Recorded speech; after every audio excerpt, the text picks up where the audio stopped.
Most people assume a pretty backyard is a safe backyard, but some of the most common plants people grow along fences, porches, patios, and flower beds can make a dog or cat seriously sick with just one bite, one bulb, or even a little pollen on their fur. And number 2 on this list is the one that really gets me, because people plant it by the dozens every spring, and almost nobody warns pet owners about what happens when a curious dog starts digging. Size. I've also got a bonus tip at the end that can help you pet-proof your yard without stripping all the beauty out of it. Hey, Root Keeper, welcome back.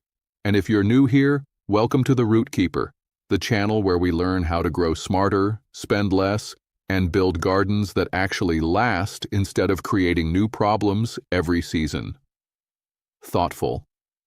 This topic is personal for me because I've had pets around gardens for years, and I think a lot of people are trusting nursery tags way more than they should. If you're someone who wants a beautiful yard and wants your pets safe in it too, do me a favor and hit subscribe right now.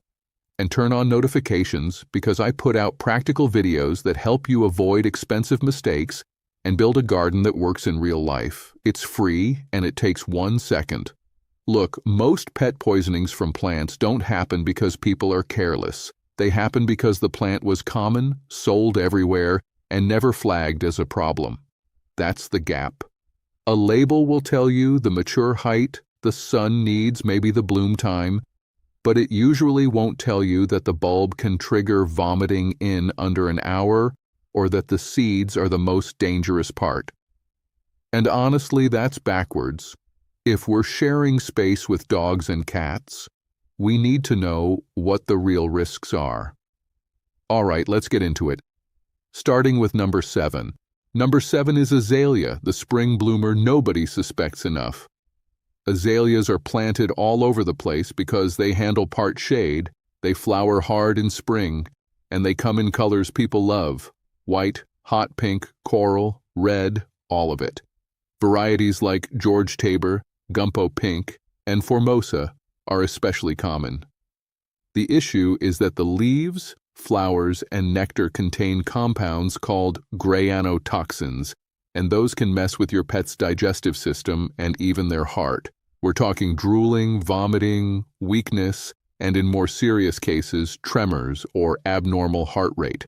A lot of azaleas stay in the 2 to 6 foot range, which sounds manageable, but that also puts them right at nose level for most dogs.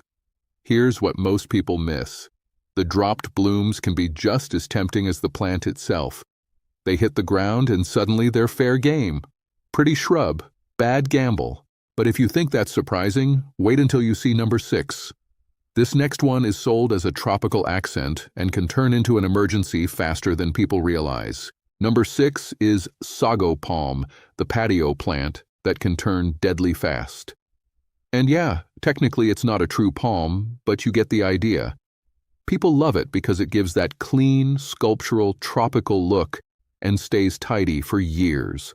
Small ones are often sold in 3-gallon pots, and mature plants usually range from 3 to 10 feet depending on climate and age. The danger is extreme. Every part of the plant is toxic, especially the seeds, and those round orange seeds can look like toys to a dog. Even 1 or 2 seeds can cause vomiting, liver failure, seizures, and death. Seriously. The part nobody mentions is that this plant often lives in containers near entryways, patios, and pool areas, which are exactly the places pets spend time. I'm not gonna lie, I think sago palm looks amazing, but if you've got dogs, this is one I would not keep around. Not worth it. Now, the next one is where things get really common. This is the kind of plant people tuck into old-fashioned shady corners and forget is even there. Number 5 is lily of the valley, the sweet-smelling little problem. This one stays low, usually 6 to 12 inches tall, spreads in shady beds, and comes back year after year. People love those little white bellflowers and that strong fragrance. I get it. But the entire plant contains cardiac glycosides, which are compounds that can affect the heart.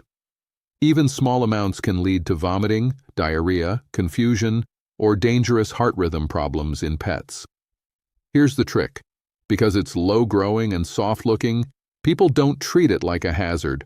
They treat it like a harmless filler under trees or along paths. That's what makes it sneaky. And if you've got a dog that likes to sniff and mouth things on a walk through the yard, this plant sits right where trouble starts.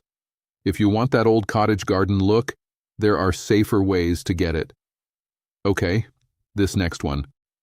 I have a lot to say about this because people think the danger is above ground, but the real problem is hidden. Number 4 is tulips, the buried hazard. Most people look at a tulip and think soft petals, spring color, no big deal, but the highest concentration of toxins is in the bulb, and that matters because dogs love digging in freshly worked soil. Tulip bulbs contain tulipolin compounds that can cause heavy drooling, vomiting, diarrhea, and in bigger exposures even trouble breathing or changes in heart rate. A lot of homeowners plant 25, 50, even 100 bulbs in one bed in fall, especially in zones 3 through 7 where they perform best. Here's what most people miss. The danger often starts before the flowers ever bloom. Dogs can get into the paper bags or mesh sacks of bulbs in the garage, on the porch, or right after planting when the soil is soft and smells fresh. I should mention this too. If your dog is a digger, bulbs are a much bigger risk than people realize. They don't see flowers.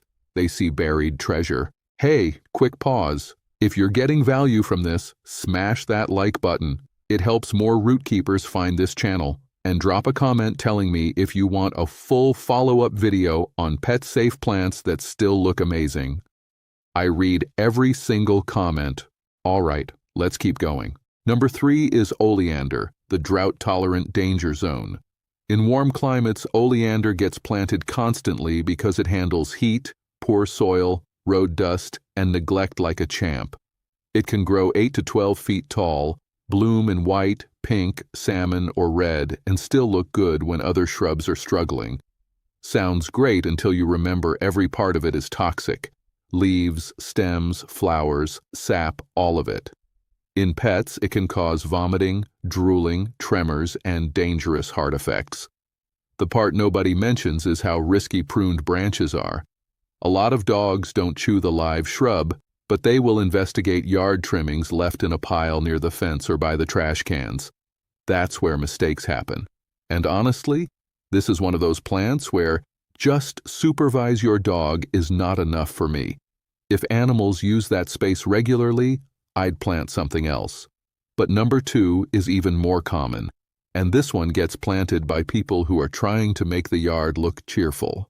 Number 2 is daffodils. The spring bulbs almost nobody worries about enough. Daffodils are everywhere because they're easy. They come back every year, and deer usually leave them alone.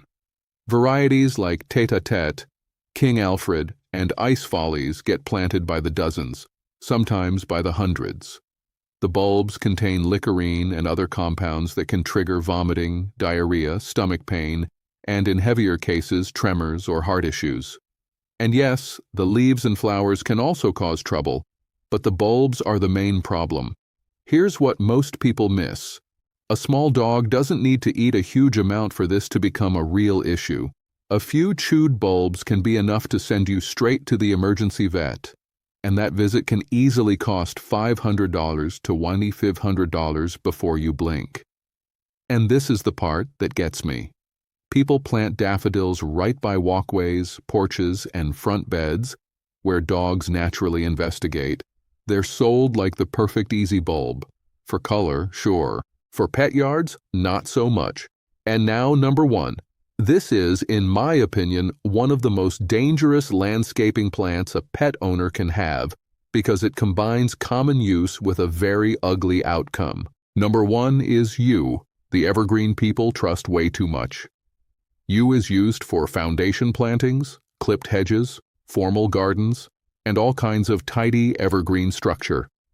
English yew and Japanese yew are both common, and depending on how they're grown, they can stay around 3 to 5 feet with pruning, or become much larger over time. The issue is that nearly the entire plant is toxic, especially the needles and seeds, and the compounds in it can affect the heart so fast that severe cases may involve collapse and sudden death. Here's what most people miss. That bright red berry-like part can make the plant seem less threatening, but the seed inside is the dangerous part, and pets don't carefully separate plant parts before chewing. Also, clipped branches are a major problem. If you trim a yew hedge and leave the cuttings out while you finish cleanup, you've created a hazard pile right at nose height. I've been doing this long enough to know there are some plants you can manage carefully and keep. This is not one I'd feel relaxed about, not with pets in the yard. Now for that bonus tip, because this is the one simple shift that makes the whole thing easier. Don't try to memorize every toxic plant on Earth all at once. Build one pet-safe zone first. That's what changed how I handle this. A couple years ago, I started looking at the yard by access, not by aesthetics alone. Where does the dog hang out? Where do they sniff, nap, dig, and race out the back door? Start there. In those high-use zones, only plant things you've checked through a reliable source like the ASPCA Toxic Plant List or a veterinary extension resource. Keep new nursery plants, bulbs, and clippings completely out of reach until you know what they are. That one habit can prevent a lot of expensive panic. So there you have it. 7 plants in your yard that could be putting your pets at risk while looking totally harmless. Here's what I want you to do. Pick one section of your yard this week and audit it. Just one. Check the shrubs, flowers, bulbs, and any trimmings lying around. Start there. If this helped you, share it with someone who has pets and loves gardening, but may not realize what's growing in their own yard. And if you haven't subscribed yet, what are you waiting for? Hit that button. We're building something here. Tell me in the comments, which of these surprised you the most? And do you want a part 2 with pet-safe alternatives? Keep growing deep. I'll see you in the next one.